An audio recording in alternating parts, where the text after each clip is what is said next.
คุณผู้ชมครับวันนี้ DigiLife Talk นะครับได้รับเกียรติจากผู้บริหารสูงสุดของ dtac นะครับมาให้วิสัยทัศน์หลังจากที่ประเทศไทยได้รับคลื่นความถี่ 2,100 เมกะเฮิรตซ์นะครับสำหรับการทำคลื่นความถี่ 3G ทั่วประเทศทาง dtac เห็นในมุมมองตรงนี้ยังไงบ้างและในอนาคตจะเป็นยังไงบ้างนะครับนั่งกับผมอยู่ตอนนี้เลยนะครับคุณจอห์นเอ็ดดี้อับดุลลาห์ครับ CEO ของ dtac ครับสวัสดีครับสวัสดีครับสวัสดีครับ So earlier this year we got the 2.1 gigahertz spectrum license as we know so we can roll out the 3G in commercial level and in your point of view as you are the head of the leading mobile carrier in Thailand how do you assess the 3G 2.1 gigahertz opportunity and how do you what is your winning strategy for dtac First of all, it's a great opportunity not only for dtac but for the industry and for Thailand for all that matter. What we're seeing is a great usage of 3G services right now from our Thai consumers, and we needed the extra spectrum capacity. So 2.1 is allowing us to provide better, faster services to our customers. And with better, faster services, they obviously use more. So this thing is just in the beginning, early stages. Very exciting time for dtac in the industry. Going forward, sky's the limit right now. We're building our network as fast as we can. We currently cover around 50% of the population with 2.1 services. We've migrated or ported around 1.5, 1.6 million customers, meaning from the well, we have 27 million customers. Okay. Yeah, so a lot to go. But we've got consent from over 5 million customers that want to go to the new 3G network. So the anticipation is large. People want to go to the new network, so we're quite excited. Now you start migrating from the you say around 5 million that registered. We have 5 million that have registered to be ported, meaning that they want to go to the new TriNet network. Yeah. So talking about TriNet network, what is the status now after you launched about one month and a half? Only about a month, 6 weeks ago now. First of all, we were a little bit behind our competitors because we wanted to take a quality position. So we launched a little bit later to make sure that the network was optimized into our other parts of the network and that it would work better, meaning less drop calls, better call origination, and faster speed. So we believe that that's the case. And now that we've stabilized the network, now we're accelerating the porting of customers into the two network. So still a long way to go. And we must remember there is a restriction on how many per day each operator can go. And that's only 60,000. We all have to go through the MNP porting process. So it's going to take us time to do the entire base. Yeah. And about the rollout of the 2.1 gigahertz, also the behavior of using smartphones, the behavior of customers are changing along the way. And how do you see this opportunity? Well, we must remember that only about 3 out of 10 Thai customers have a smartphone. So still 70% growth in the best case. And then the market still has a lot of room to grow. So still 70% growth in device. That's good. The other thing that we must remember, 3G is just getting expanded up country now. So as that goes up country and you have really great network service, people then will migrate from a feature phone to a smartphone. So all of these things coming together, I'm quite optimistic about the future. Yep. And looking for the internet penetration in Thailand, the rate is now about 30% something, right? So do you think that the rollout of the 3G network will increase the penetration, and how do you assess the opportunity that new customer that haven't used internet before you start using the internet on the 3G first? First of all, I think you're right. It's only about 3 out of 10. And it's even less than that who use it on a daily basis. So there's a lot of opportunity for those that even have a smartphone that can use the internet even more. So as the networks get larger, as the devices get more penetrated, I'm not worried about the use case, why customers would use the internet. I think those are pretty straightforward. Whether that's social networking in media through Facebook and Twitter and LinkedIn, etc., whether using Line to do basic SMS services, what we're seeing is those are growing significantly. So I'm not worried about the ability to push internet up country. And the vision of our company is very simple: internet for all. So the whole initiative behind our company is to make that happen. according to the Ministry of ICT, the information we got that they try to increase the internet penetration in Thailand up to 70 or 80% in upcoming years. You see the same things. I think once you get above 50-60%, you run into other natural issues.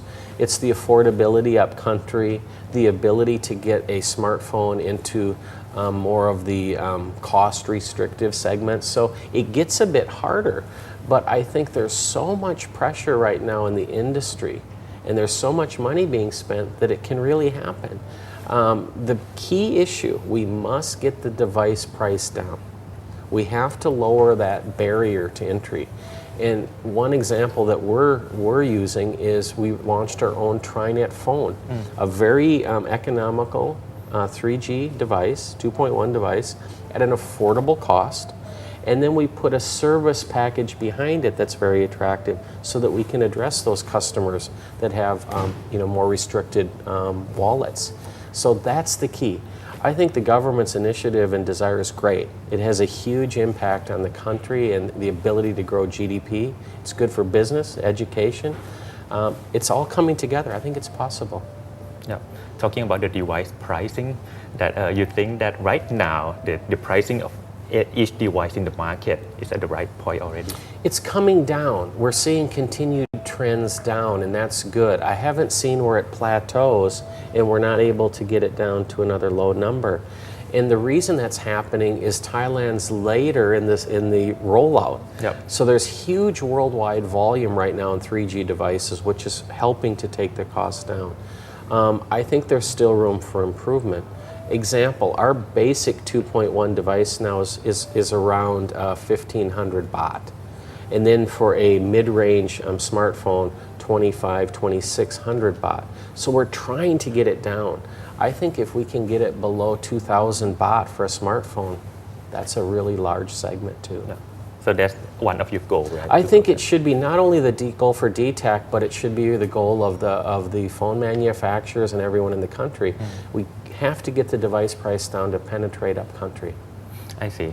So because of we roll out the 3G 2.1 later than other countries, you see when we compare our status in Thailand compared to other countries, especially the countries in our region, what do you think in your point of view? Well, part of it's a little bit sad that we're behind, but the other part is good because the network technology is fully mature.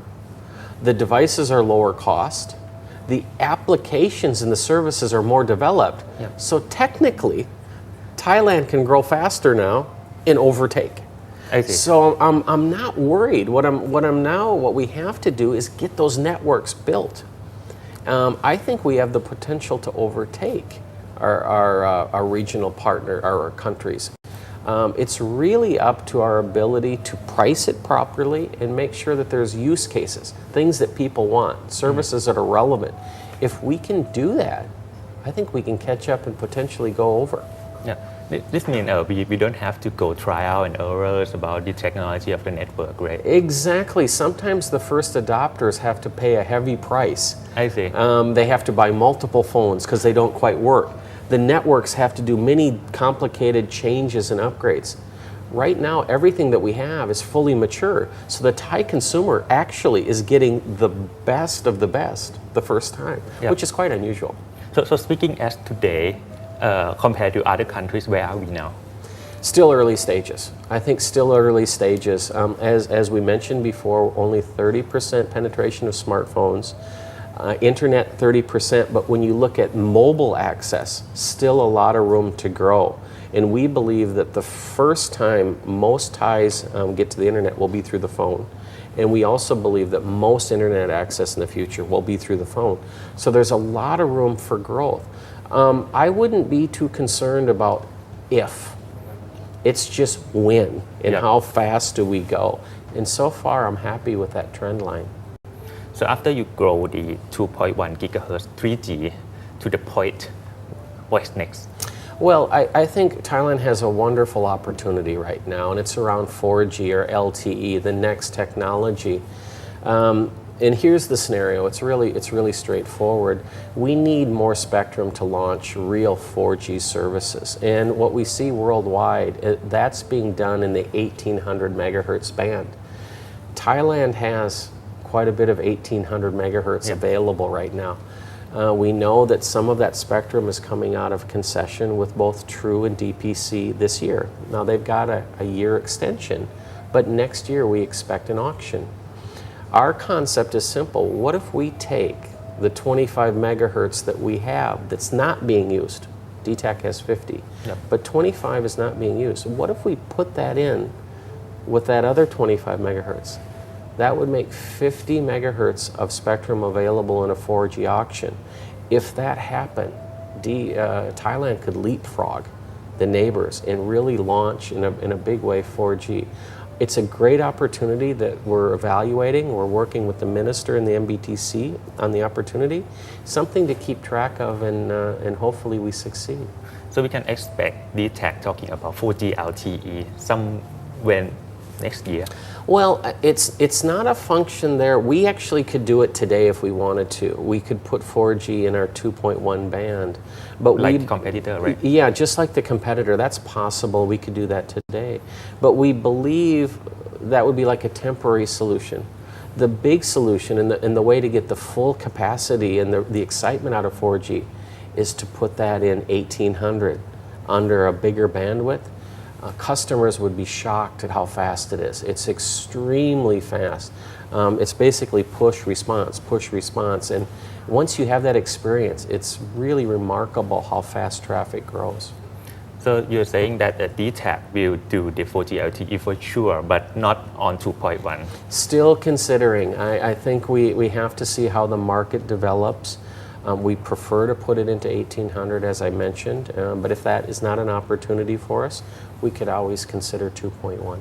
ผู้ชมครับนี่คือมุมมองนะครับจากผู้บริหารของ dtac นะครับในเรื่องของหลังจากที่ประเทศไทยเราเนี่ยได้มีคลื่นความถี่ 2,100 เมกะเฮิรตซ์มาใช้นะครับเราได้เห็นมุมมองหลากหลายเรื่องเลยนะครับไม่ว่าจะเป็นปัจจุบันนะครับที่ dtac เนี่ยได้ให้บริการ dtac TriNet แล้วนะครับรวมถึงมุมมองในอนาคตนะครับว่า 4G ของ dtac เนี่ยจะมาเป็นยังไงบ้างนะครับวันนี้ขอบคุณคุณจอห์นมากๆครับ Thank you very much คุณจอห์น